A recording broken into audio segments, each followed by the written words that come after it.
कक्षा 10 गणित unsolved paper वर्ष 2025 सेट 822 बीवी खंड आ पार्ट 1। पहला प्रश्न है, एक परिमेय संख्या और अपरिमेय संख्या का योग होगा। परिमेय संख्या और अपरिमेय संख्या का योग होता है अपरिमेय संख्या। तो लिखेंगे एक परिमेय संख्या का संख्या और एक परिमेय संख्या और एक अपरिमेय संख्या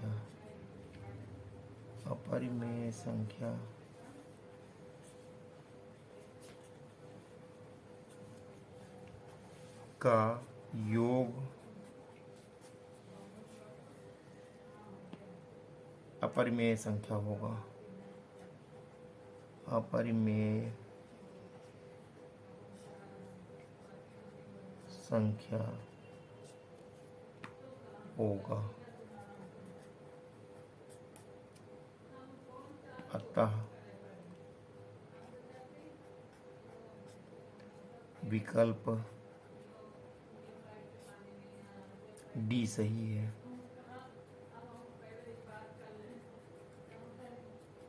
यही हमारा आंसर हो गया। क्वेश्चन नंबर 2 लिखा है, संख्या 156 का अभाज्य गुणनखंड। तो यहाँ लिखेंगे, पहले 156 लिखेंगे, इसको हम 2 से काटेंगे। 2 सत्ते 14, 1 15, 16 हो जाएंगे। 2 8 16, फिर से काटेंगे 2 से। 2 3 6, 1 7, 18, 2 9 18 आ गया। अब 3 से काटेंगे। 3 1 अन्नम 3, 3 तिलक्को 9। अब सीधे 13 से कटेगा। 13 1 अन्नम 13। तो अभाज्य गुणनखंड हुए इसके। अभाज्य गुणनखंड बराबर हो गया ये 2 गुणे ये वाला 2 गुणे 3 गुणे 13। तो ये हुआ 2 गुणे 2 करेंगे तो 2 की घात 2 हो जाएगा। गुणे 3 गुणे 13। ये विकल्प नंबर बी में आ रहे हैं, तो लिखेंगे अतः विकल्प बी सही है। अतः विकल्प बी सही है। यही हमारा आंसर हो गया। क्वेश्चन नंबर 3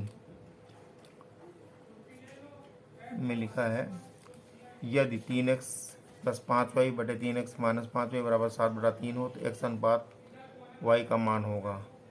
लिखा है यहाँ पे 3x प्लस 5y बटे 3x माइनस 5y बराबर 7/3। यहाँ से हम तिर्यक गुणा करेंगे तो 7 को इससे गुणा कर देंगे, हो जाएगा 7 इंटू 3x माइनस 5y बराबर 3 इंटू ये 3x प्लस 5y हो जाएगा। तो हल करेंगे, 7 3 21x आया, माइनस 7 5 35 y बना बराबर 3 3 को 9x आया और प्लस 3 5 15 y आया। तो हुआ 21x माइनस 9x इधर ले आएंगे हमें ये वाला, और यहाँ 15y बचा है, और ये माइनस 35y उधर जाएगा, प्लस में 35y हो जाएगा। तो 21 से 9 जाएगा तो 12x बचेगा। 12x बराबर ये हुआ, इसको जोड़ेंगे तो हो जाएगा 50y। तो यहाँ से x बटे y यहाँ लिख देंगे, बराबर ये 50/12 हो जाएगा। इसको 2 से हम कैंसिल करेंगे, 2 25 हम 50, 2 छाक 12 आ गया। तो हुआ x अनुपात y। This implies that x अनुपात y बराबर आया 25/6। ये आ रहा है विकल्प नंबर ए में। तो लिखेंगे अतः विकल्प ए सही है। अतः विकल्प ए सही है। यही हमारा आंसर हो गया क्वेश्चन नंबर 4। लिखा समीकरण 3x² माइनस 2x प्लस 1/3 बराबर 0 का विविधकर होगा। पहले इसकी तुलना करेंगे, लिखेंगे कि तुलना द्विघात समीकरण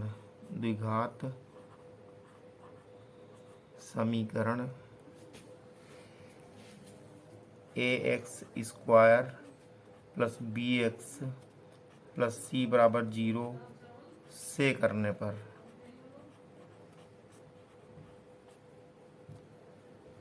तो यहाँ से a बराबर हुआ 3, b बराबर हुआ -2, c बराबर हुआ 1/3।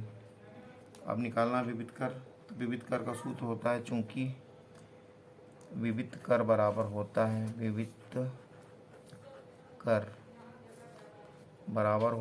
b² minus 4ac।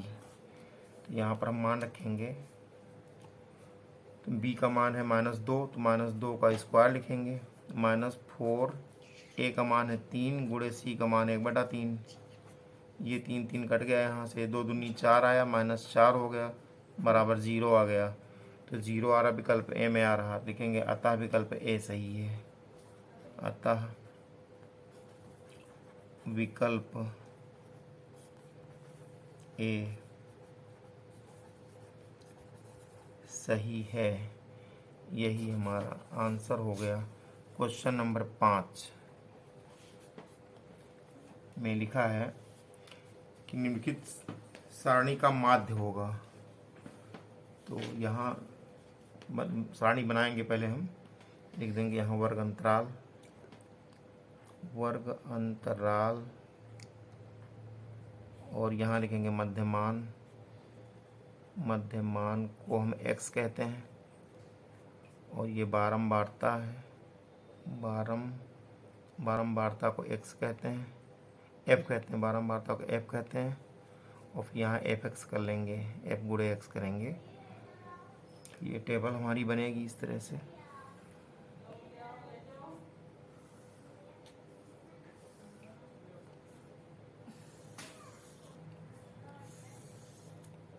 तो इसमें पहले वर्गंताल है 2 से 4, तो बारंबारता है इसकी 2, 4 से 6, बारंबारता 4 है, 6 से 8, बारंबारता 7 है, फिर 8 से 10, बारंबारता 3 है, फिर 10 से 12, बारंबारता 4 है। यहाँ हमको मध्यमान निकालना होगा, तो यहाँ मध्यमान निकालेंगे। यहाँ पहले योग लिख देंगे, फिर मध्यमान यहाँ निकल के आएगा। मध्यमान 4 2 6, 6 का आधा 3 होता है, 6 4 10, 10 का आधा 5, फिर 7, फिर 9, फिर 11। अब समेसन एफएक्स निकालेंगे, तो 3 गुणे 2 करेंगे, 3 दूनी 6 आया, फिर 5 को 20 आया, फिर 7 7 49 आया, फिर 9 3 27 आया, 11 4 44 आया। अब योग करेंगे, यहाँ समेसन, यानी यहाँ पे लिखेंगे समेसन एफ का मान यहाँ पर जोड़ने पर आ गया है 20, और ये समेसन एफ एक्स यहाँ निकालेंगे, समेसन एफ एक्स आएगा 146। तो यहाँ लिखेंगे समांतर माध्य, समांतर माध्य बराबर होता है समेसन एफ एक्स बटे समेसन एफ, ये फार्मूला होता है। तो समेसन एफ एक्स का मान यहाँ पर है 146, ये 146 लिखेंगे, बटे समेसन एफ का मान है 20। इसको हल करेंगे, 2 से काटेंगे, 2 सत्ते 14, 2 त्याई 6 और 2 दहाम 20। ये यहाँ पर आ गया समांतर माध्य बराबर 73/10 आया। इसको और हल करेंगे, तो हल करके आएगा 7.3। यही हमारा आंसर है। ये विकल्प नंबर डी में है, लिखेंगे अतः विकल्प डी सही है। अतः विकल्प डी सही है, यही हमारा आंसर।